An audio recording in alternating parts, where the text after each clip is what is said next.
This is your Daily Dose with Dr. D. Here's Dr. Daniela Schreier. Hi there and welcome back. I'm Dr. Daniela and you're here to get your Daily Dose. Thanks for all your tweets related to the jury foreman interview. Here's my take. Number one, thanks to the jury for 5 months of hard work and great questions. It's so much appreciated. And the unanimous verdict on first-degree murder. Unfortunately, we had a hung jury. Number two, my thoughts about the jury foreman interview. I think it is a no-no. Why? Because when he came forward, especially that he came forward so quickly, it gives the impression that he speaks for the entire jury. Even so, he made the disclaimer, this is my view only. It didn't strike me that way. Also, I was very taken aback by a phrase in his radar interview when he stated that girl was crucified in the court of public opinion. Number one, Jodi Arias is not a girl. She is now a 32-year-old woman, and back then she was 28.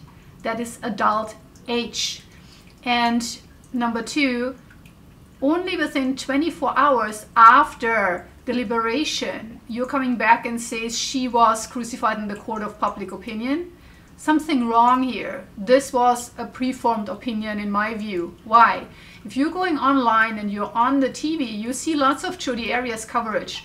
You see reruns of the trial, you see actually reruns of her interviews. So yes, some channels are very sensationalizing, but others really have the case on the back burner. Okay, so that was, in my opinion, a confirmation bias. That means an opinion that he had formed long time before, and all the information now that he's getting and that he got throughout trial was channeled in that direction. We could also go back and see when he says, well, Travis Alexander, in his opinion, abused Jodi Arias verbally and also emotionally. Did he not hear Jodi Arias on stand when she got back at Juan Martinez and actually was quite unfriendly about Ryan Burns, who stated that they were more than friendly in their post-murder encounter? So I think he left out important information, also saying that her prior history seemed pretty normal. It was actually presented in court by the prosecution that many of her behaviors before were very much along the line of potentially a person who is very persistent, maybe even has stalking tendencies, and who had always difficulties to let go of her boyfriends, who was jealous in the past, in the present, and who even approached the new women of their ex-men in her life. So that's that. Now moving on to something that is very endearing to me. One of you sent me a tweet saying, are they a couple? And he or she was talking about the jury foreman and Jodi Arias. I am confident to say no, but my favorite answer is the quote from the jury Arias trial. And what is that? What I always say, if you would be in my group right now, I would ask you to take a timeout.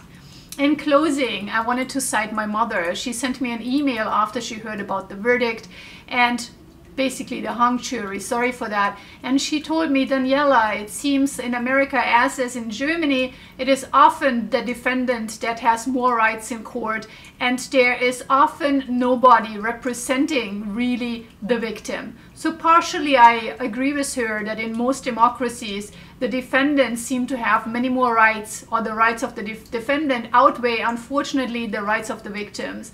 But what I want to acknowledge here, I do think that Travis Alexander and his family had a lion here in court. And this lion was and is Juan Martinez. So thank you so much for being with me today. Come back soon to get your daily dose. Bye-bye.